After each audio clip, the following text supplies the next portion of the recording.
Здравейте!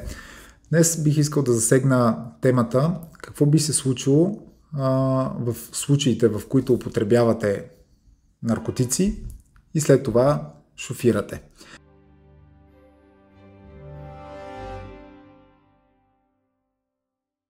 В случай, че органите на реда ви спрат и установят употреба на наркотици по време на шофиране, имат право да ви наложат глоба, имат право да ви отнемат книжката, възможно да понесете и наказателна отговорност.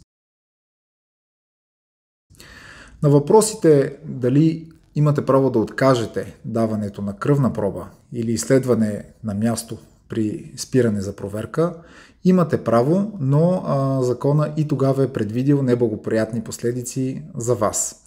Това, което аз мога да ви посъветвам, е винаги в такава хипотеза да се свържете незабавно с адвокат.